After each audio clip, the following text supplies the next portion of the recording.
السلام عليكم ورحمة الله.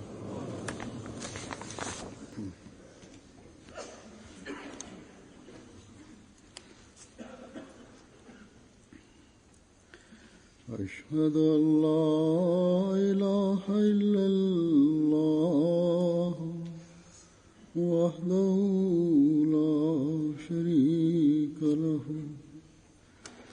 وأشهد أن محمدا عبده ورسوله أما بعد فأعوذ بالله من الشيطان الرجيم بسم الله الرحمن الرحيم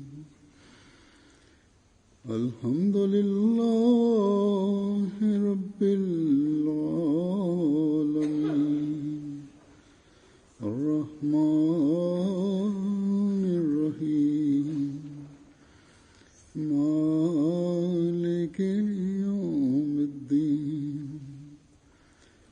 إياك نعبد وإياك نستعين اهدنا الصراط المستقيم صراط الذين أنعمت عليهم غير المغضوب عليهم ولا الضالين.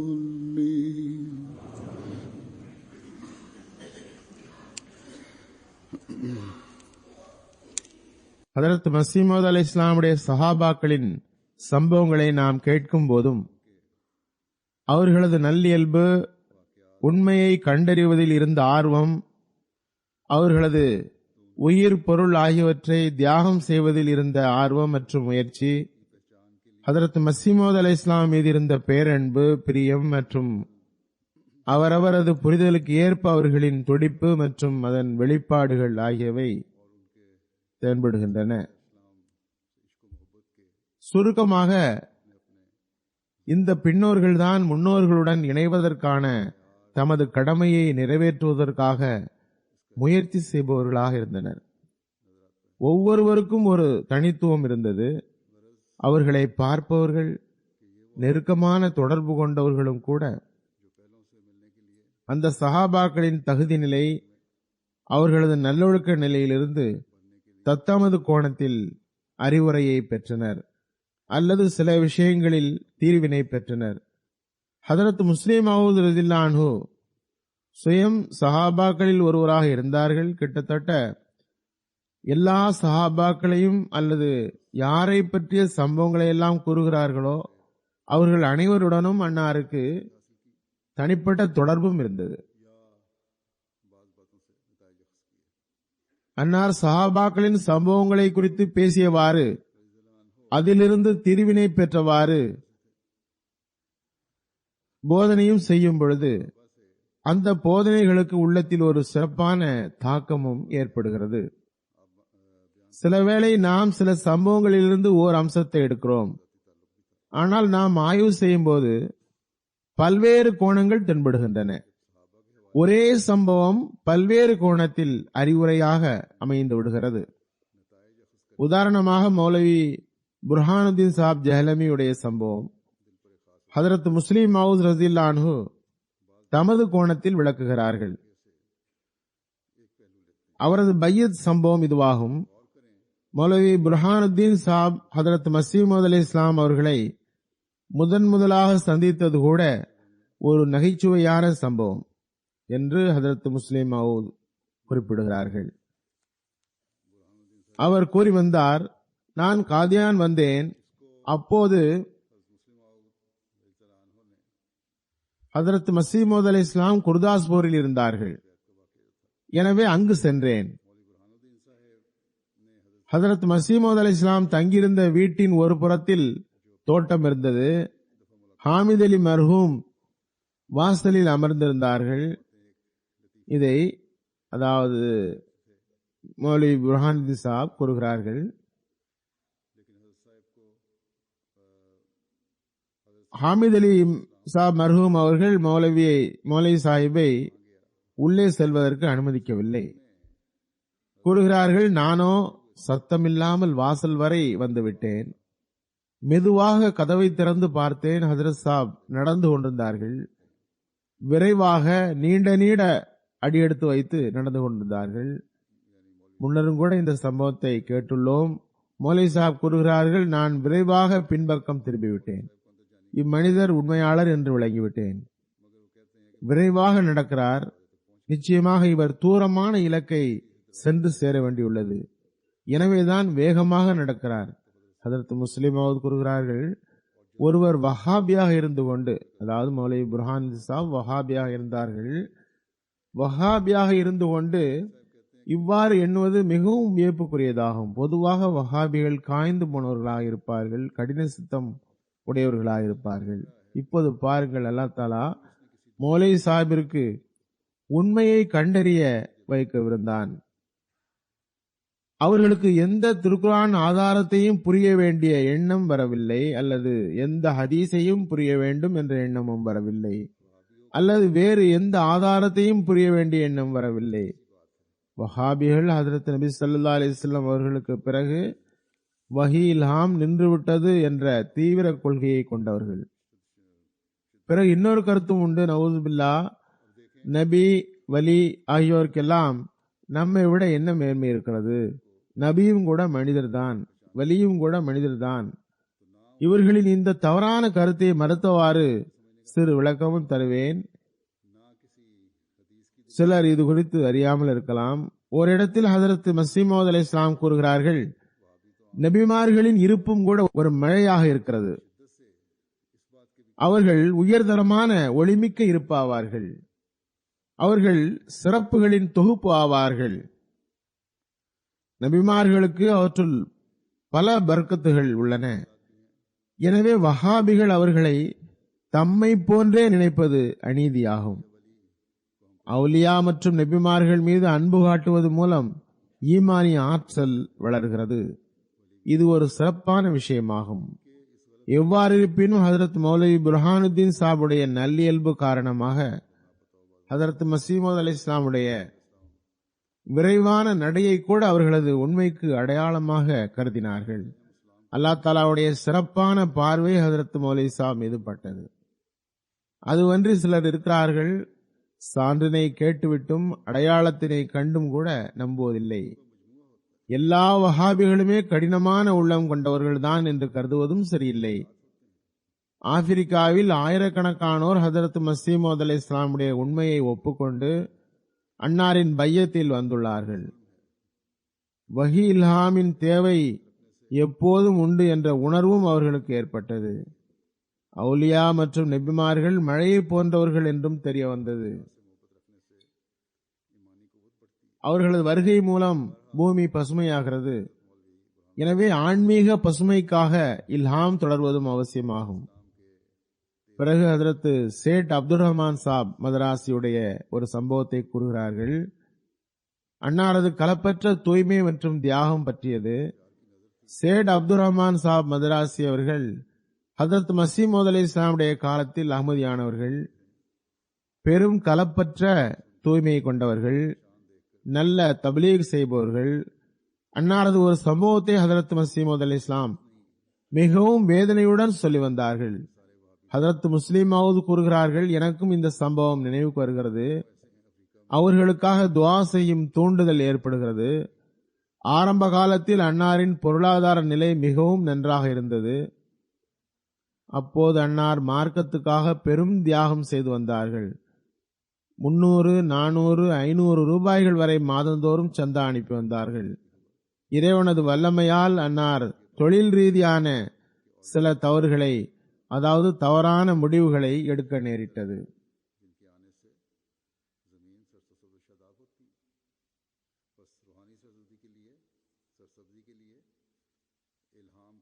அதனால் அவர்களது தொழில் முற்றிலும் அழிந்து விட்டது. ஹஜரத் மஸீஹ் மவ்ஊத் அலைஹிஸ்ஸலாம் அவர்களுக்கு இந்த இல்ஹாம் அவர்களை குறித்து இறங்கியது. வல்லமை மிக்கவனவன் சிதறிய பணிகளை சரியாக்கவும் செய்கிறான், சீரான பணிகளை சிதறிவிடவும் செய்கிறான். அவனது ரகசியத்தை யாரும் அறிய முடியாது. முதலில் இந்த இல்ஹாம் வந்தது.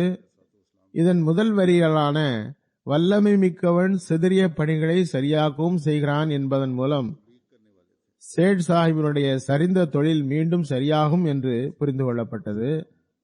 அந்த இல்ஹாமின் அடுத்த அடியான சீர்பட்ட பணிகளை சிதறச் செய்பவன், அவன் ரகசியத்தை யாரும் அறிய முடியாது என்பதன் பக்கம் எவருக்கும் கவனம் கூட செல்லவில்லை. முதலில் பணி சீரடையவும் செய்யும், பிறகு சீர்கடவும் செய்யும். மாறாக இது ஒரு பொதுவான விதிதான் என்று புரிந்து கொள்ளப்பட்டது. சேட் சாஹிபின் தொழில் சரிந்த பிறகு 2-3 வருடங்களில் சரியாகிவிட்டது. இந்த இல்ஹாம் வந்த பிறகு அந்த தொழில் மீண்டும் பொலிவு பெற்றது, நன்றாக ஆகியது. ஆனால் பிறகு மீண்டும் சீர்கெட்டது.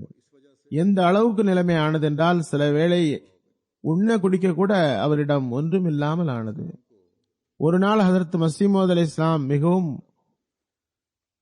அன்பிற்குரிய முறையில் அதனை பற்றி குறிப்பிட்டார்கள்.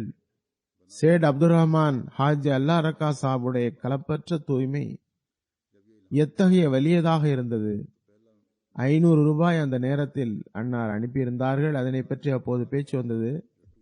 ஒரு நண்பர் அவரது சிரமத்தை பார்த்து 2-3000 ரூபாய்களை அவருக்கு தந்தார். சேட் அப்துல் ரஹ்மான் சாப் அவர்களுக்கு ஏதாவது வியாபாரம் தொடங்குங்கள், ஏதாவது பாத்திரக்கடை வையுங்கள் என்று கூறியிருந்தார்கள்.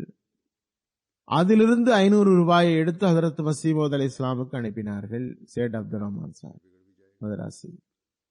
மேலும் அதில் எழுதினார்கள், நீண்ட இடைவெளியில் நான் சந்தா அனுப்ப முடியாமல் போய்விட்டது.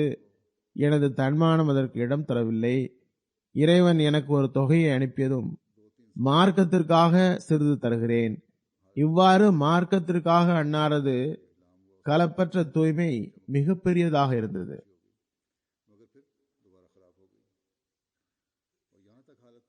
பிறகு அன்னார் இது பற்றி மிகவும் விளக்கியவாறு,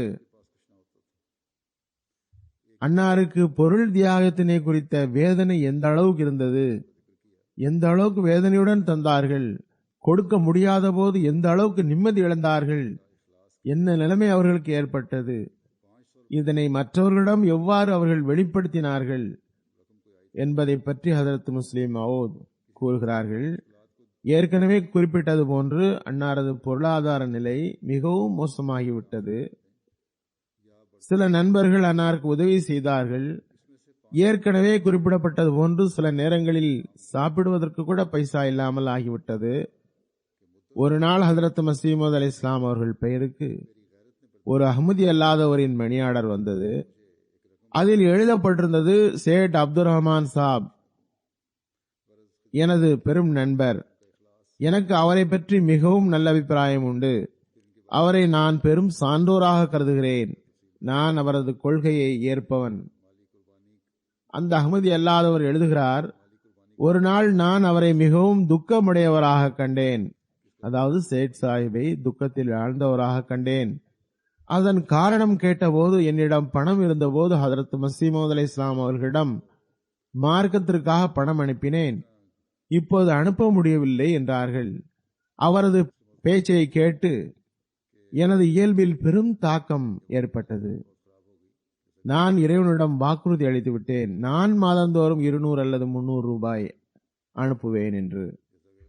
இந்த வகையில் அந்த அஹ்மதி அல்லாதவர் அன்னாருக்கு பணம் அனுப்பத் தொடங்கினார்கள். முஸ்லிம் மவ்ஊத் கூறுகிறார்கள், ஒருமுறை சேட் சாஹிபிடமிருந்து ஒரு மணி ஆர்டர் வந்தது. அது 300 அல்லது 400 ரூபாயாக இருந்தது. ஹதரத் மஸீஹ் மவ்ஊத் அலைஹிஸ்ஸலாம் பார்த்துவிட்டு கூறினார்கள், இந்த மணி ஆர்டர் சேட் சாஹிபுடையது.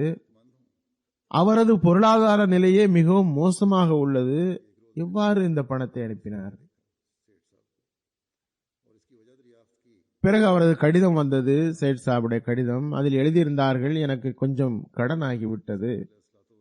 அதனை அடைப்பதற்காக எனது நண்பரிடம் பணம் வாங்கினேன். பிறகு தங்களுக்கும் சிறிது அனுப்ப வேண்டும் என்ற எண்ணம் வந்தது.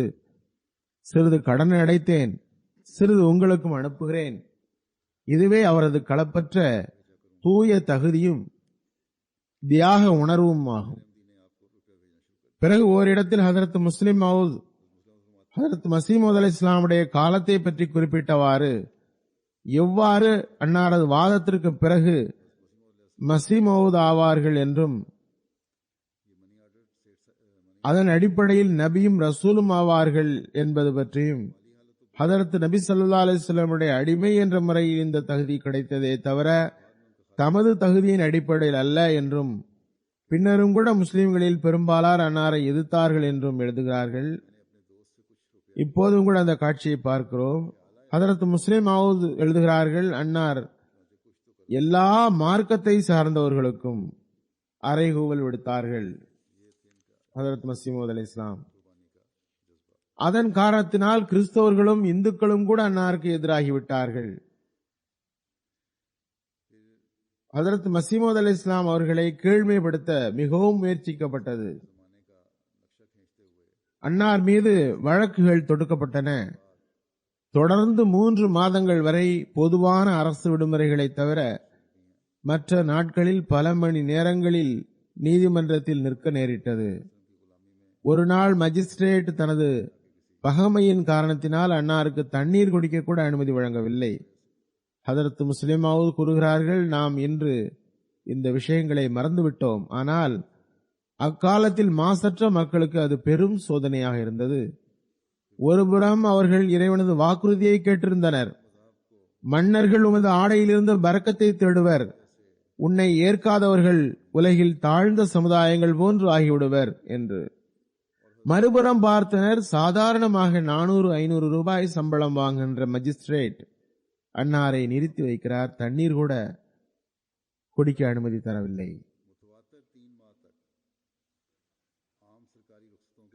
எந்த அளவுக்கு எனில் அன்னாருக்கு நின்று நின்று தலை சுற்ற ஆரம்பித்தது.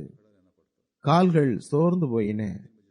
பலகீனமான ஈமான் கொண்டோர் வியந்து போயிருப்பர், இந்த மனிதருக்கா அல்லாஹ் இந்த அளவுக்கு வாக்குறுதியை தந்துள்ளான். சுருக்கமாக இதுவும் ஓர் சோதனையாக இருந்தது. சிலருக்கு இந்த சோதனை எத்துணை நிம்மதி இழப்பை தந்தது. சிலரை இந்த சோதனை அவரது ஈமானின் விளைவாக அத்தகைய எதிரியை கொன்றே போட வேண்டும் என்ற அளவுக்கு என்ன செய்தது. அதற்கு முஸ்லிம் மவ்ஊத் கூறுகிறார்கள், எனக்கு அந்த காட்சி நினைவில் உள்ளது. ஒரு வழக்கின் தீர்ப்பு சொல்லப்படவிருந்த ஒரு நாளில் நமது ஜமாத்தின் ஒரு நண்பர் இருந்தார். அவர் புரொஃபசர் என்று அழைக்கப்பட்டார். முதலில் அவர் அஹ்மதியாக இல்லாத போது சீட்டாட்ட விளையாட்டை விளையாடக்கூடியவர், நல்ல புத்திசாலி மனிதர். அந்த சீட்டாட்ட விளையாட்டு மூலம் மாதம் 400-500 ரூபாய் சம்பாதித்து விடுவார்.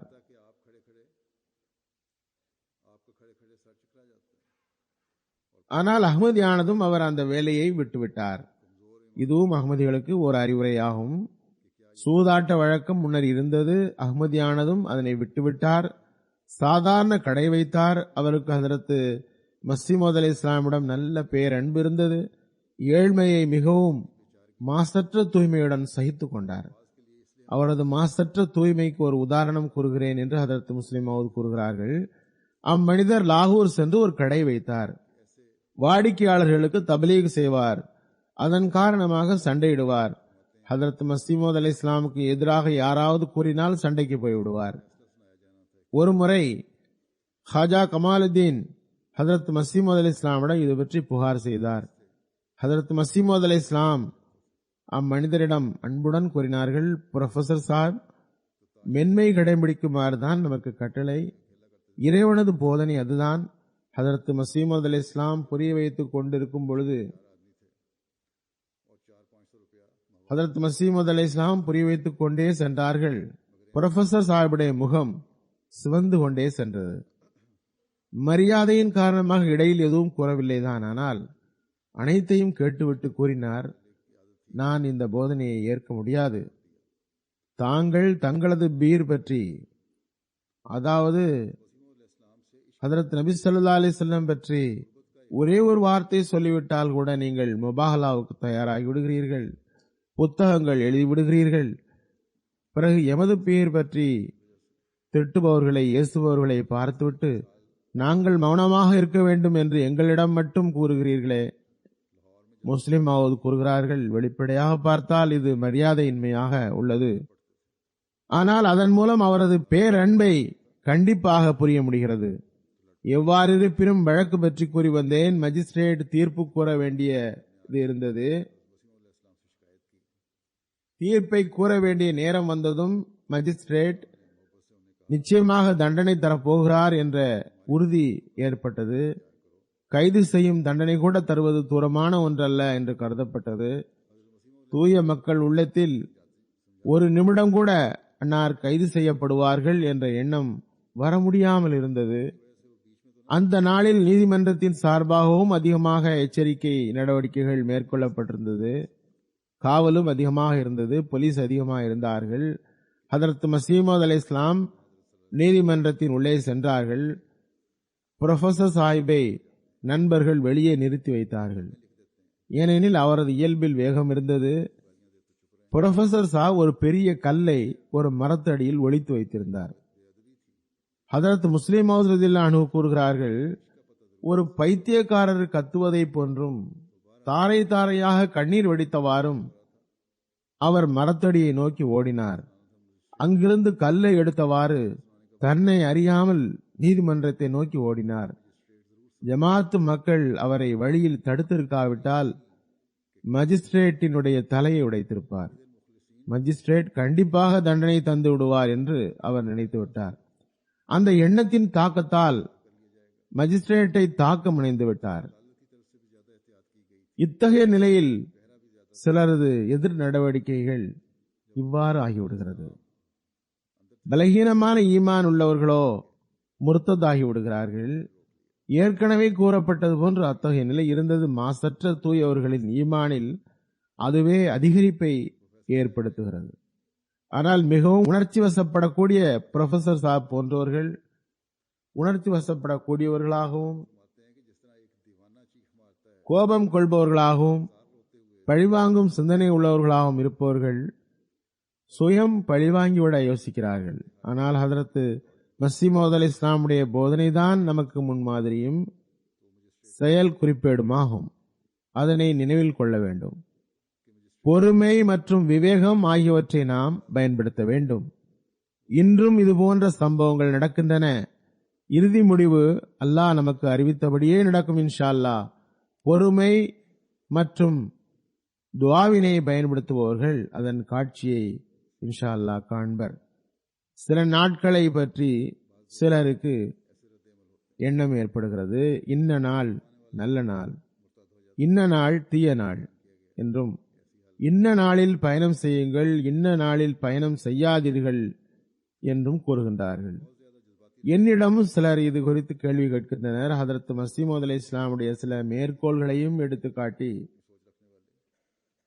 கூறுகின்றார்கள், அல்லது அம்மாஜானுடைய மேற்கோளை எடுத்து வைக்கின்றார்கள். ஹதரத் அம்மாஜான் என்ன கூறினார்கள் என்றால், ஹதரத் முஸ்லிம் மவ்ஊத் கூறுகிறார்கள், புதன்கிழமை அல்லது சில நாட்களில் என்னை பயணம் செய்வதில் இருந்து தடுத்தார்கள். இது அன்னாரின் கனவாகவோ அல்லது எண்ணமாகவோ இருந்தது. அதன் எதிர்பார்ப்பின் காரணமாக அவ்வாறு கூறினார்கள். ஆனால் முஸ்லிம் மவ்ஊத் கூறுகிறார்கள், நாட்களுக்கு எந்த முக்கியத்துவமும் இல்லை. ஹதரத் மஸீஹ் மவ்ஊத் அலைஹிஸ்ஸலாம் அவர்கள் தொடர்பாகவும் அன்னார் அதனை தெளிவுபடுத்தினார்கள். முஸ்லிம் மவ்ஊத் கூறுகிறார்கள், ஒருவர் என்னிடம் கூறினார், ஹதரத் மஸீஹ் மவ்ஊத் அலைஹிஸ்ஸலாம் அவர்களை சான்று காட்டி ஒரு நாளை தீய நாள் என்று கூறுபவர் ஹதரத் முஸ்லிம் மவ்ஊதிடம் கூறினார், நீங்கள் கூடத்தான் ஒரு சொற்பொழிவில் கூறினீர்கள் செவ்வாய்க்கிழமை பற்றி. ஹதரத் மஸீஹ் மவ்ஊத் அலைஹிஸ்ஸலாம் அவர்களுக்கு ஒருவேளை ஒரு இல்ஹாம் வந்திருக்கலாம், அல்லது வேறு ஏதாவது காரணத்தினால் அன்னார் அந்த நாளை விரும்பாமல் இருந்திருக்கலாம் என்று கூறியிருந்தீர்கள். ஹதரத் முஸ்லிம் மவ்ஊத் கூறுகிறார்கள், நான் கூறினேன், நானோ ஒரு அறிவிப்பை விளக்கினேன், அவ்வளவுதான். செவ்வாய்க்கிழமை ஒரு தீய நாள் என்று நான் கூறவில்லை. ஏனெனில் ஹதரத் மஸீஹ் மவ்ஊத் அலைஹிஸ்ஸலாமுடைய தரப்பில் இருந்து ஒரு அறிவிப்பு சுட்டிக்காட்டப்பட்டது. அதனால்தான் நான் கூறியிருந்தேன், இந்த அறிவிப்பு சரியானதாக இருக்கும் என்றால் ஒருவேளை செவ்வாய்க்கிழமை குறித்த அச்சத்தை உங்கள் உள்ளத்தில் அன்னார் ஏற்படுத்தியிருக்கலாம். காரணம், அந்த நாளில் அவர்களது வஃபாத்து நிகழவிருந்தது. அதனை சிலர் ஒரு குறிப்பான நிகழ்ச்சியை, அவர்களுடன் மட்டும் சம்பந்தப்பட்ட ஒன்றை பரந்த அளவில் ஒரு சட்டமாக ஆக்கிவிட்டார்கள். செவ்வாய்க்கிழமை தீயது என்ற கொள்கையை ஏற்றுக்கொண்டு விட்டார்கள். ஆனால் இறைவன்புறமிருந்து உள்ள ஒன்றை தீயது என்று கருதுவது பெரும் அறியாமையாகும். பிறகு எஞ்சிய விஷயமாவது ஹதரத் மசீமோத் அலை இஸ்லாம் அவர்கள் தரப்பிலிருந்து சுட்டி காட்டப்படுகிறது. அது சரியாக இருக்கும் என்றால் அந்த தீயதின் பொருள் அன்னாரின் மரணம் செவ்வாய்க்கிழமை நடக்கவிருந்தது. அதுவன்று இறைவன் எல்லா நாளையும் பரக்கத்திற்குரியதாகத்தான் ஆக்கியுள்ளான். எல்லா நாட்களிலும் தனது பண்பை வெளிப்படுத்தியுள்ளான். இவையெல்லாம் இருக்கும் நிலையில் இவற்றுக்கு எதிராக நமக்கு ஒரு அறிவிப்பு நம் முன்னே வரும் என்றால் நாம் அந்த அறிவிப்பை கூறியவருக்கு தவறு நேர்ந்துள்ளது என்று கூறுவோம். அத்தகைய அறிவிப்பை ஏற்க முடியாது. அல்லது ஒவ்வொரு மனிதனுக்கும் மனிதன் என்ற முறையில் சில வேளையில் சில விஷயங்களில் ஐயம் ஏற்படலாம். அத்தகைய ஒரு ஐயம் செவ்வாய்க்கிழமையின் கடினத்தை குறித்து ஹதரத் மசீமது அலை இஸ்லாமுக்கு ஏற்பட்டிருக்கலாம். ஆனால் அந்த நாளே தீயது என்று நாம் கூற மாட்டோம். அந்த அறிவிப்பின் அறிவிப்பாளரை தவறிழைத்தவர் என்போம். அல்லது மனித நிலையின் அடிப்படையில் ஹதரத் மசீமது அலை இஸ்லாம் இது பற்றி அந்த நாளை பற்றி கூறியிருக்கலாம். ஆனால் மார்க்க சட்டம் என்ற முறையில் ஹதரத் முஸ்லிமாவது கூறுகிறார்கள், மார்க்க சட்டம் என்ற முறையில் திருக்குர்ஆனில் அல்லாஹ் தஆலா கூறியபடி எல்லா நாட்களும் பர்க்கத்துக்குரியவையே. ஆனால் முஸ்லிம்கள் தமது பேரின்மையால் சில நாட்களை தீய நாளாக ஆக்க ஆரம்பித்து விட்டார்கள். இதன் விளைவு முழுமையாக அவர்கள் இந்த தவறான எண்ணத்தின் தீமையின் கீழ் வந்துவிட்டார்கள்.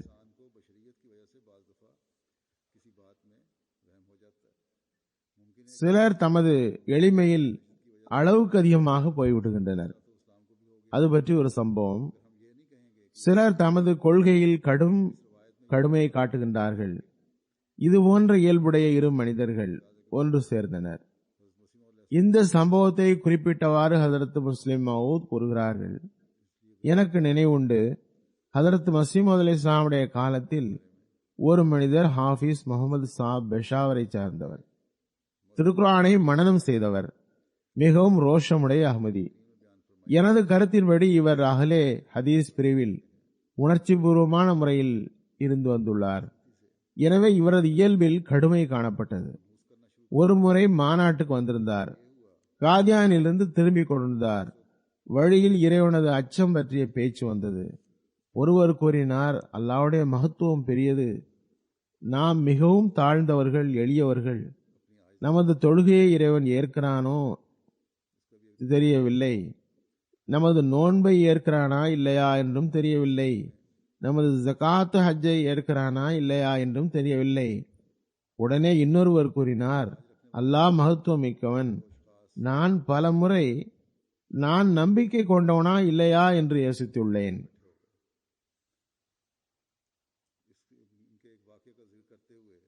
ஹாஃபிஸ் முகமது சாப் என்ற பெஷாவர்காரர் ஒரு மூலையில் அமர்ந்திருந்தார். இதனை கேட்டவுடன் நாம் மனிதரை பார்த்து, நான் நம்பிக்கையாளனா இல்லையா என்று எனக்கே தெரியவில்லை என்று கூறிய அந்த மனிதரை பார்த்து சொன்னார்கள், நீங்கள் உங்களை என்னவென்று நினைக்கிறீர்கள்? நம்பிக்கையாளரா இல்லையா என்று கருதுகிறீர்களா உங்களை பற்றியே நீங்கள்? அம்மனிதர் சொன்னார், நான் நம்பிக்கையாளனா இல்லையா என்று என்னால் உறுதியாக கூற முடியாதுதான். ஹாஃபிஸ் சாப் கூறினார்கள், அப்படியா? அப்படி என்றால் இன்றிலிருந்து உமக்கு பின்னால் நான் தொழப்போவதில்லை. எஞ்சியோர் கூறினர், ஹாஃபிஸ் சாப், அவர் கூறியது சரிதான். ஈமானுடைய ஸ்தானம் மிக உயர்ந்ததுதானே. உடனே அவர்கள், அப்படியா? இன்றிலிருந்து உங்கள் அனைவர் பின்னாலும் தொழுவதும் நிறுத்தப்பட வேண்டியதாகிவிட்டது. நீங்கள் உங்களை நம்பிக்கையாளர் என்றே கருதாத போது உங்கள் பின்னால் எவ்வாறு நான் தொழ முடியும்? சுருக்கமாக அந்த நண்பர் பெஷாவர் வந்தடைந்தார். ஹாஃபிஸ் சாப் ஜமாத்துடன் தொழுவதை விட்டுவிட்டார். கேட்கப்பட்ட போது, நீங்கள் உங்களையே மோமின் என்று கருதுவதில்லை என்ற நிலையில் நான் உங்கள் பின்னால் எவ்வாறு தொழுவேன்? கடைசியில் குழப்பம் அதிகமாகிவிட்டது. ஹதரத் மசீமோத் அலை இஸ்லாம் அவர்களுக்கு இந்த சம்பவம் பற்றி அறிவிக்கப்பட்டது. ஹதரத் மசீமோத் அலை இஸ்லாம் கூறினார்கள், ஹதரத் ஹாஃபிஸ் சரியாகத்தான் கூறுகிறார்கள். நீங்கள் மோமீன்கள் இல்லை என்று கூறினார் அல்லவா? அது சரிதான். ஆனால் அவர்கள் பின்னால் தொழப்போவதில்லை என்பது சரி என்பதல்ல. அவர்களின் பின்னால் தொழுவதையே விட்டு விடுவது இவரது தவறாகும். ஏனெனில் அவர்கள் குஃபுர் செய்யவில்லை. நமது ஜமாத்தை சார்ந்த நண்பர்கள் தம் மீது தாமே நல்லெண்ணம் கொள்வது அவர்களுக்கு கடமையாகும்.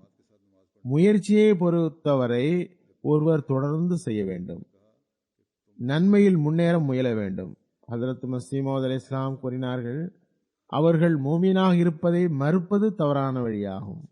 ஐரோப்பாவில் இப்போது கோடையில் ஆடைகள் மிகவும் நிர்வாண ஆடையாகவே இருக்கின்றன. அல்லாஹ் தஆலா ஆடையை அழகானதாக கூறியுள்ளான். இக்காலத்தில் சமூகத்தில் பார்க்கிறோம், நிர்வாணத்தையும் ஃபேஷனாக கருதப்படுகிறது. எந்த அளவு ஆகிவிட்டதென்றால், கடந்த நாட்களில் ஒரு செய்தி வந்தது. ஓரிடத்தில் முஸ்லிம் சிறுமிகளின் ஒரு கூட்டம் சைக்கிள் ஓட்டிக் கொண்டு சென்றது. கடும் சூடாக இருப்பதாக உணர்ந்தனர். உடனே தங்களது ஆடைகளை கழற்றிவிட்டனர். உடலில் சில பகுதிகளை ஒழுக்க ரீதியாகவும் இயல்பாகவுமே திறந்த நிலையில் வைத்திருப்பது முஸ்லிம்களை பொறுத்தவரையில் கூட தவறானதாக கருதப்படாத ஒரு காலம் வந்துவிட்டது. ஆனால் ஒரு காலம் இருந்தது, நல்லொழுக்க அடிப்படையிலும் இயல்பின் அடிப்படையிலும் ஒரு பிரிவினர், குறிப்பாக முஸ்லிம்கள், இதனை, அதாவது உடலின் சில பகுதியிலிருந்து ஆடைகளை அகற்றுவதை அல்லது நிர்வாணத்தை வெளிப்படுத்துவதை தீயதாக கருதினர். ஹஜ்ரத் முஸ்லிம் மவ்ஊதுடைய காலத்தில் இக்காலத்தில் நிர்வாணத்தை வெளிப்படுத்தும் நிலை உடன் ஒப்பிடும் பொழுது 70% குறைவானதாகத்தான் இருந்தது. அக்காலத்தில் வாழ்ந்த ஒரு ஓவியர், பெயிண்டிங் செய்பவர், அவரது ஒரு கூற்றை எடுத்து வைக்கிறார்கள். புகழ்பெற்ற ஆங்கில ஓவியர் ஒரு கட்டுரை எழுதினார். அவர் பெண்களை பார்த்து எழுதுகிறார். அன்னார் எழுதுகிறார்கள், ஹஜ்ரத் முஸ்லிம் மவ்ஊத், இக்கால ஐரோப்பாவில் ஒரு வழக்கம் உள்ளது, அதிகம் தங்கள் உடல்களை அவர்கள் நிர்வாணமாக்கி கொண்டு செல்கின்றனர். எவ்வாறு இருப்பினும் அந்த புகழ்பெற்ற ஓவியர் எழுதுகிறார், நான் ஓவியன் என்ற முறையில் ஆண்கள் பெண்களின் நிர்வாண உடலை காண்பதில் எந்த அளவுக்கு வழக்கம் உள்ளவன் என்றால், என் அளவுக்கு பார்க்கும் வாய்ப்பு பிறருக்கு குறைவாகவே கிடைத்திருக்கும். எனவே நான் ஒரு கலை நிபுணன் என்ற முறையில் ஆலோசனை வழங்குகிறேன். நிர்வாண உடல் அழகை தருவதில்லை, மாறாக சில சமயம் அப்படிப்பட்ட பெண்கள் ஆண்களின் பார்வையில் குரூர தோற்றம் கொண்டவர்களாகவே கருதப்படுகிறது. எனவே பெண்கள் தமது உடலை அழகு என்று புகழப்படுவதற்காகவே நிர்வாணமாக வைத்திருக்கின்றனர். ஆனால் சில வேளை புகழுக்கு பதில் வெறுப்புதான் உருவாகிறது. ஹஜ்ரத் மஸீஹ் மவ்ஊத் அலைஹிஸ்ஸலாம் கூறுகிறார்கள், இது ஒரு கலை நிபுணரின் கருத்தாகும். அவர் ஐரோப்பாவில் வசிப்பவர். இந்த கருத்து மிகவும் அறிவுபூர்வமானது. அதுபோன்று ஆண்களும் தங்களது வித்தியாசமான அலங்காரத்தை மேற்கொள்கின்றார்கள், ஆடைகளை அணிகின்றார்கள். அதனால் அவர்களது மரியாதையும் போய்விடுகிறது, அழகின்மையும் உருவாகிறது. ஆனால் இக்காலத்தில் சுதந்திரம் என்ற பெயரில் 4 பேர் சேர்ந்து ஒன்றை வெளிப்படுத்தினால் அந்த வீணான வெளிப்பாட்டிற்கு முக்கியத்துவம் தரப்படுகிறது. அதனால் சமூகம் ஒட்டுமொத்த அளவில் தீயொழுக்கம் மற்றும் வீழ்ச்சிக்கு இரையாகிக் கொண்டே செல்கிறது. இன்றிலிருந்து 70 வருடம் முன்பு ஒரு ஓவியருடைய உண்மையின் வெளிப்பாடு இது. இன்றைய ஓவியர்கள் கூட ஒருவேளை இது போன்று உண்மையை கூற இயலாது, ஈமானுள்ள ஒரு கருத்தை வைக்க இயலாது. ஓவியர் மட்டுமல்ல, எவருக்குமே அதற்கு துணிச்சல் இல்லை. இதன் காரணத்தினால்தான் நல்லொழுக்க அடிப்படையில் சரிவு ஏற்பட்டுக் கொண்டிருக்கிறது. அழகு நிர்வாணத்தின் மூலம் அறியப்படுகிறது. அழகை நிர்வாணத்தின் மூலம் வெளிப்படுத்துவதோ வெளிப்படையான நிலையோ இல்லை என்பதை உணர வேண்டும். மாறாக அது வேறு விஷயமாகும். ஹஜ்ரத் முஸ்லிம் மவ்ஊத் அவர்கள் ஹஜ்ரத் மஸீஹ் மவ்ஊத் அலைஹிஸ்ஸலாமுடைய 2 சஹாபிகளின் விவாதம் குறித்து குறிப்பிட்டுள்ளார்கள். அன்னார் கூறுகிறார்கள், ஹஜ்ரத் மஸீஹ் மவ்ஊத் அலைஹிஸ்ஸலாமுடைய காலத்தில் ஒரு முறை ஹஜ்ரத் முதலாவது ஹலீஃபத்துல் மஸீஹ் மற்றும் ஹஜ்ரத் அப்துல் கரீம் சாப் இடையில் ஒரு விவாதம் நடந்தது. ஹஜ்ரத் முதலாவது ஹலீஃபா அழகை கண்டறிவது எளிதல்ல என்றார்கள். ஒவ்வொருவரின் பார்வையும் அழகை சரியாக மதிப்பிட முடியாது, அதனை ஒரு மருத்துவர் தான் அறிய முடியும். எவர் அழகு எவர் அழகு இல்லை என்று மருத்துவர் தான் அறிய முடியும் என்று கூறினார்கள். ஆனால் ஹஜரத் அப்துல் கரீம் சாஹிப் கூறினார்கள், இதில் என்ன பிரச்சனை இருக்கிறது? ஒவ்வொரு கண்ணும் அழகை கண்டறிய முடியும். வெளிப்படையாக பார்த்தாலே ஒருவரின் அழகு தென்பட்டுவிடும்.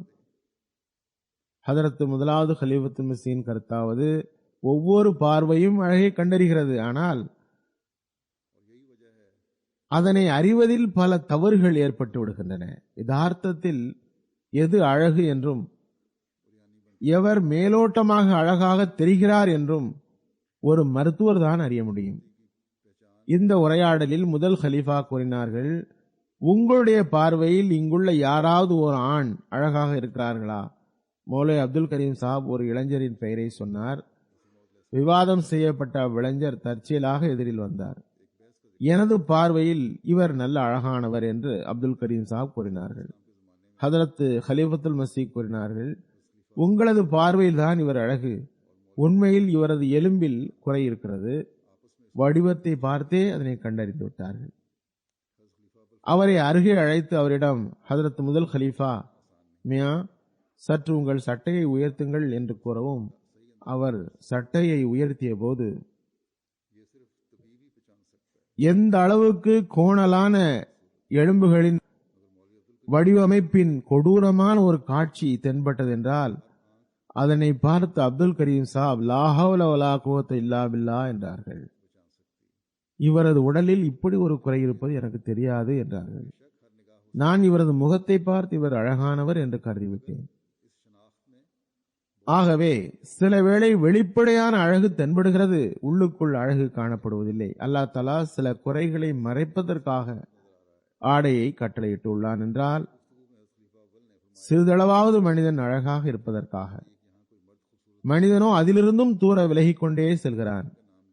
ஹதரத் முஸ்லிம் மவ்ஊத் ரலியல்லாஹு அன்ஹு ஒரு மனிதரை பற்றி குறிப்பிட்டார்கள். அவருக்கு சஹர் உணவு உண்பது குறித்து அவரிடம் ஒரு கொள்கை இருந்தது. பிறகு அல்லாஹ் தஆலா அவருக்கு எவ்வாறு வழிகாட்டினான் என்பது வியப்புக்குரியதாகும். கூறுகிறார்கள், நமது ஜமாத்தில் ஒரு மனிதர் இருந்தார். அவரை மக்கள் பிலாசபர் என்று கூறினார்கள். இப்போது அவர் மரணமடைந்து விட்டார். அல்லாஹ் தஆலா அவருக்கு மன்னிப்பை வழங்குவானாக. கூறுகிறார்கள், அம்மனிதர் ஒவ்வொரு விஷயத்திலும் நகைச்சுவையை கூறுவார். அவற்றில் சில நல்லதாகவும் இருக்கும். ஒவ்வொரு விஷயத்திலும் ஒரு புதிய கருத்தை கூறுவதனால் அவரை மக்கள் பிலாசபர் என்றனர். ஒருமுறை நோன்பை பற்றி பேச்சு வந்தது. கூறினார், மௌலைமார்கள், இந்த சட்ட நிபுணர்கள் ஒன்றுமில்லாத விஷயத்தை பெரிதாக்கி விடுகின்றார்கள். அதாவது சட்ட நிபுணர்கள், மௌலைமார்கள் சஹரை சரியான நேரத்தில் உண்ண வேண்டும், சிறிது தாமதித்து உண்டாலும் நோன்பு ஆகாது என்று கூறுகின்றார்கள். அவரோ 12 மணி நேரம் பட்டினி கிடக்கிறார். அவர் 5 நிமிடம் தாமதித்து சஹர் உண்டதனால் என்ன தவறாகிவிடப் போகிறது? மௌலைமார்கள் உடனே இவரது நோன்பு வீணாகிவிட்டது என்று மார்க்க தீர்ப்பு வழங்குகிறார்கள். சுருக்கமாக இவர் இந்த விஷயத்தில் அதிகமாக வாக்குவாதம் செய்தார்.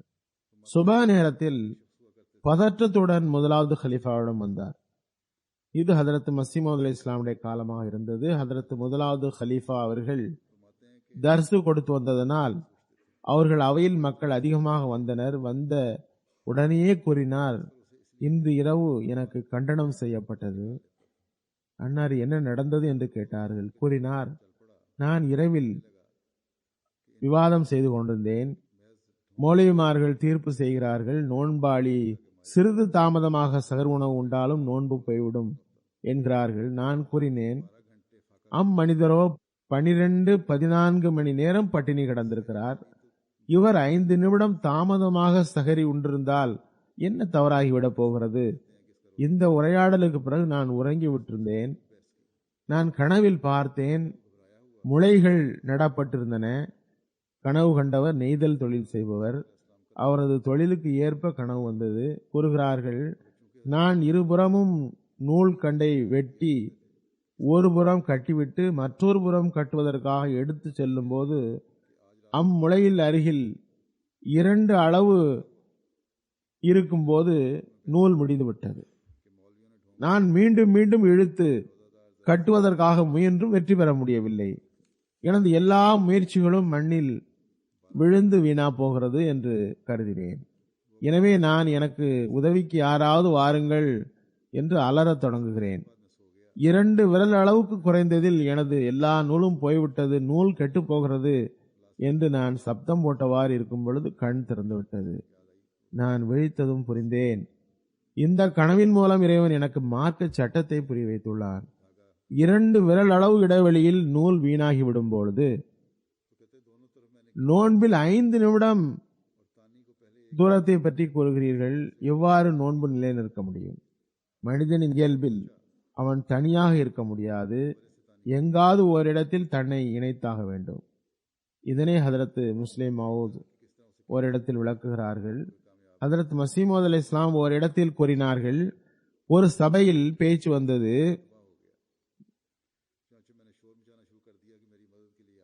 யாராவது கோதுமை ரொட்டி உண்டீர்களா? அந்த நாளில் அதிகமாக பார்லி உணவு உண்டனர். கோதுமை கிடைப்பதில்லை. எப்போதாவது தான் கோதுமை கிடைத்தது. எவரிடமாவது கோதுமை இருப்பதை தெரிந்தால் அதனை பறித்துக் கொள்வர். எல்லோருமே நாங்கள் கோதுமை ரொட்டி உண்ணவில்லை என்றனர். ஒருவர் மட்டும் கோதுமை ரொட்டி மிக சுவையானது என்றார். மற்றவர், நீர் கோதுமை ரொட்டி சாப்பிட்டீரா என்றார். அவர் கூறினார், நான் சாப்பிடவில்லை. கோதுமை ரொட்டி ஒருவர் சாப்பிட கண்டேன். அவர் சாப்பிடுவதில் இருந்து அது மிகவும் சுவையானது என்று அறிந்தேன் என்றார். சாப்பிடுபவர் ரசித்து உண்டதை வைத்து கோதுமை ரொட்டி சுவையானது என்று அறிந்தேன் என்றார். அதனை பற்றி கூறுகிறார்கள், சிலருக்கு உண்பதில் நல்ல ஆர்வம் இருக்கும், சிலருக்கு கோழிக்கறி சாப்பிடுவதில் ரசனை இருக்கும். சௌத்ரி ஜஃபருல்லா கான் சாப் எனது பால்ய நண்பர். அன்னாருக்கு கோழியின் கால் மிகவும் பிடித்தமானதாக இருந்தது. ஹதரத் மசீமோத் அலைஹிஸ்ஸலாம் அவர்களுக்கும் மிக பிடித்தமானதாக இருந்தது. ஒரு நண்பர், அவர் இறந்துவிட்டார். ஒருவருக்கு வாழ்நாள் முழுக்க கோழியின் கால் கிடைத்துக் கொண்டே இருக்குமானால் அவருக்கு வேறு என்ன வேண்டும் என்று கூறுவார். எவ்வாறு இருப்பினும் எனக்கு அது பிடித்தமானதில்லை என்று முஸ்லிமாவது கூறுகிறார்கள். அதற்கு சில காரணங்கள் உண்டு. அவர்களது பற்களில் வலி இருந்தது, அதனால் கூறுகிறார்கள். எவ்வாறு இருப்பினும் சிலருக்கு சில பொருட்கள் மிகவும் பிடித்தமானதாக உள்ளன. அவை அவர்களுக்கு கிடைத்துவிட்டால் அவர்கள் பெரும் நற்பேறு பெற்றவர்களாகின்றனர். ஆனால் அப்பொருளோ மிகவும் சாதாரணமான பொருளாக இருக்கும். பிறகு அந்த பொருளை பெறுவதற்கு கூட மனிதனுக்கு ஆயிரக்கணக்கான நடவடிக்கைகளை மேற்கொள்ள வேண்டியிருக்கிறது. ஆனால் இறைவன் மீது நமக்கு நிச்சய உறுதி இருக்குமெனில், இறைவன் நமக்கு கிடைக்க முடியும் எனில், பிறகு அவன் கிடைத்த பிறகு எனக்கு வேறு ஒரு பொருளுக்கு என்ன தேவை என்று அவனால் உறுதியாகவும் திட்டமாகவும் கூற முடியும் என்பதில் எந்த சந்தேகமும் இல்லை. ஹதரத் மசீமோத் அலைஹிஸ்ஸலாம் பெரும்பாலும் ஏதாவது சூஃபி பெரியவர்கள் கூற்றை பஞ்சாபி மொழியில் எடுத்து வைப்பார்கள். நீங்கள் எவராவது ஒருவருடைய ஆடையை நெருங்குங்கள், அல்லது ஏதாவது ஒரு ஆடை உம்மை மூடட்டும். இறைவனை ஒருவர் பெறுவதற்கு ஹதரத் மசீஹ் மவ்ஊத் அலைஹிஸ்ஸலாம் ஒரு உதாரணம் தருகிறார்கள். உலக வாழ்வு எத்தகையது எனில், நீங்கள் எவருக்காகவாவது ஆகிவிட வேண்டும், அல்லது எவராவது உமக்காக ஆகிவிட வேண்டும். இதை தவிர வேறு வழி இல்லை. ஹதரத் முஸ்லிம் மவ்ஊத் ரலியல்லாஹு அன்ஹு கூறுகிறார்கள், இதுவே மனிதனை மண்ணில் இருந்து படைத்துள்ளான் என்பதன் பொருளாகும். அதாவது மனிதன் ஒட்டுகின்ற மண்ணிலிருந்து படைக்கப்பட்டுள்ளான். அதாவது மனித இயல்பில் அடங்கியுள்ள விஷயமாவது, அவன் யாருக்காகவாவது ஆகிவிட விரும்புகிறான், அல்லது யாரையாவது தனக்காக ஆக்க விரும்புகிறான். பாருங்கள், குழந்தை முழுமையாக தன்னுணர்வு கூட பெற்றிருக்காது. அதற்கு முன் யாருக்காவது தான் ஆகிவிட வேண்டும் என்ற ஆர்வம் அதனுள் உருவாக ஆரம்பிக்கிறது. வயதுக்குரிய பக்குவமோ பல வருடங்களுக்கு பிறகுதான் வருகிறது. ஆனால் சிறு வயதிலேயே சிறுமிகளை பாருங்கள், இது எனது பொம்மை, இது எனது பொம்மை, இது உனது பொம்மை என்பார்கள். பிறகு அவர்களுக்குள்ள தொடர்பு, பிறகு தமது சமூகத்தில் சிறுவர் சிறுமிகள் தமது தாயாரை போல செய்ய நினைத்தவாறு தமது பொம்மைகளை மடியில் கிடத்திக் கொள்கின்றனர். இதனை ஒவ்வொரு சமூகத்திலும் பார்க்கிறோம். அவற்றின் மீது அன்பு செலுத்துகின்றனர். தாய் குழந்தைகளுக்கு பால் கொடுப்பது போன்று இவர்களும் அவற்றை தமது மார்போடு சேர்த்து வைத்துக் கொள்கின்றனர். காரணம், தாம் யாருக்காவது ஆகிவிட வேண்டும், அல்லது யாரையாவது தமக்காக ஆக்கிவிட வேண்டும். என்று அவர்களது உள்ளம் விரும்புகிறது.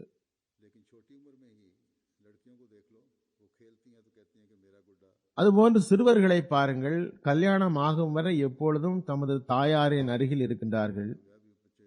கல்யாணம் ஆனதும் மனைவி, அல்லாஹ் தஆலா இந்த கருத்தை சுட்டிக்காட்டியவாறு கூறுகின்றான், ஹலக்கல் இன்சான மின் அலக், மனிதனின் இயல்பிலேயே அவன் யாருக்காகவாவது ஆகிவிட வேண்டும் என்று விரும்புகிறான். இது இல்லாமல் அவன் மனதிற்கு அமைதி கிடைப்பதில்லை.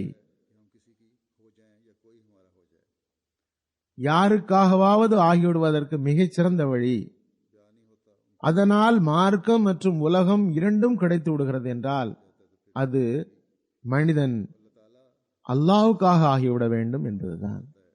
அதற்காக முயற்சி செய்ய வேண்டும். பிறகு ஹதரத் முஸ்லிம் மவ்ஊத் பேரன்பின் தகுதி, அல்லாஹ்வின் தொடர்பு குறித்து குறிப்பிட்டவாறு ஒரு உதாரணம் தந்தவாறு கூறுகிறார்கள். அந்த உதாரணம் ஒரு பைத்தியக்காரருடையது. அந்த பைத்தியத்தின் நிலை உடையவர் மரணமடைந்து விட்டார். அவர் எனது ஆசிரியராகவும் இருந்தார். எவ்வாறு இருப்பினும் அதில் அவரது பேரன்பு தெளிவாகியது. அவர் ஒரு ஆசிரியராக இருந்தார், பள்ளியில் பாடம் நடத்தினார். பிறகு அவர் நுபுத்துவம் வாதம் செய்தார். அவரது பெயர் மௌலவி யார் முகமது சாப். இவர் ஹதரத் மசீமது அலைஹிஸ்ஸலாமிடம் எத்தகைய பிரியம் வைத்திருந்தார் என்றால், அதன் விளைவாகவே அவரிடம் பைத்தியத்தின் அம்சம் மிகைத்து விட்டது. அவரது மூளையில் முன்னரே ஏதாவது குறைபாடு இருந்திருக்கலாம். ஆனால் நாம் பார்த்ததாவது ஹதரத் மசீமது அலைஹிஸ்ஸலாம் மீது அன்பு அதிகமாகி பைத்தியமாகிவிட்டார். ஹதரத் மசீமது அலைஹிஸ்ஸலாமுடைய ஒவ்வொரு முன்னறிவிப்பையும் தனக்காக பொருத்தி காட்டுவார். பிறகு அவரது பைத்தியம் எந்த அளவு அதிகமாகியது என்றால், ஹதரத் மசீமது அலைஹிஸ்ஸலாம் அருகில் செல்லும் ஆசையில் சில நேரங்களில் அனுமதிக்கப்படாத செயல்களையும் செய்ய தொடங்கிவிட்டார். உதாரணமாக, தொழும்போதே ஹதரத் மசீமது அலைஹிஸ்ஸலாமுடைய உடலில் கையை வைக்க முயற்சி செய்வார். ஹதரத் மசீமது அலைஹிஸ்ஸலாம் அவருடைய நிலைமையை பார்த்து, பைத்தியம் தீவிரமாகிவிட்டால், அவருக்கு பைத்தியம் தீவிரமாகிவிடும் பொழுது அவரை கவனித்துக் கொள்ள வேண்டும் என்பதற்காகவே சிலரை நியமித்து சென்றார்கள். ஹதரத் மசீமது அலைஹிஸ்ஸலாமுடைய வழக்கமாவது, அன்னார் பேசிக் கொண்டிருக்கும் பொழுது அல்லது சொற்பொழிவாற்றும் பொழுது கையை தமது தொடையின் பக்கம் கொண்டு செல்வது வழக்கம். இவ்வாறு அன்னார் கையை அசைக்கும் போது மௌலவி யார் முகமது சாப் அன்பின் எழுச்சியால் உடனே ஓடி ஹதரத் மசீமது அலைஹிஸ்ஸலாம் அருகில் போய்விடுவார். யாராவது மௌலவி சாப் என்ன செய்கிறீர்கள் என்று கேட்டால், என்னை மசீமது அலைஹிஸ்ஸலாம் சைகையால் கூப்பிட்டார்கள் என்று கூறுவார். ஹதரத் முஸ்லிம் மவ்ஊத் இந்த உதாரணம் தந்தவாறு கூறினார்கள், இந்த பைத்தியத்தின் நிலை பேரன்பின் நிலையாகும். கவனம் செலுத்தப்படாவிட்டால் கூட அன்பிற்குரியவர் தன்னிச்சையாக அசைக்கும் கையை கூட தம்மை அழைக்கும் சைகையாக கருதினார். ஒரு மனிதர் பைத்தியமாகும் பொழுது இந்த நிலை ஏற்படுகிறது. ஆனால் நாம் இறைவன் மீது அன்பு வைத்திருப்பதாக தான் வாதம் செய்கிறோம். ஆனால் அவனிடமிருந்து தெளிவான பிரகடனம் வந்த பிறகும் கூட, அதாவது தொழுகையின் பக்கம் வாருங்கள், வெற்றியின் பக்கம் வாருங்கள் என்று அழைக்கப்பட்டும் கூட தொழுகையின் பக்கமும் வருவதில்லை. ஒருவர் ஜும்மாவின் பக்கமும் முறையான கவனத்துடன் செல்வதில்லை. இதன் பக்கம் ஒவ்வொரு அஹ்மதியும் கவனம் செலுத்த வேண்டும். அல்லாஹ் தஆலாவின் தெளிவான அழைப்பிற்கு பதிலளித்தவாறு பேரன்பர் போன்று தொள்ளி எழுந்து வர வேண்டும். பள்ளிகளை நிரப்ப முயற்சிக்க வேண்டும். இப்போது விடுமுறை, எனவே பெற்றோர் குழந்தைகளை கூட்டி வருகின்றார்கள். பிறகு சிறிது சிறிதாக வருகை குறைந்து விடுகிறது. எனவே நினைவூட்டுகிறேன், இறைவன் நம்மை நமது தொழுகைகளை பாதுகாக்கவும் கடைபிடிக்கவும் வேண்டிய ஹக்கை நிறைவேற்றும் தௌஃபீக் தருவானாக.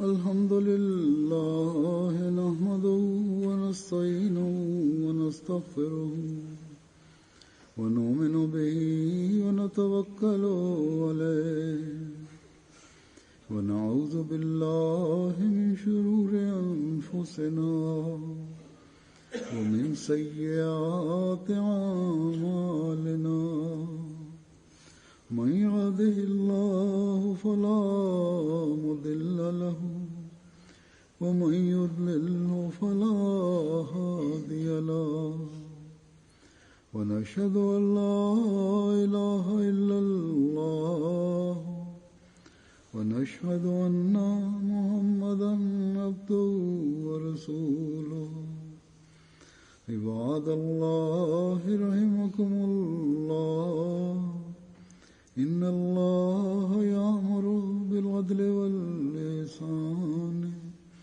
وإيتاء ذي القربى وينهى عن الفحشاء والمنكر والبغي يعظكم لعلكم تذكرون اذكروا الله يذكركم وادعوه يستجب لكم ولذكر الله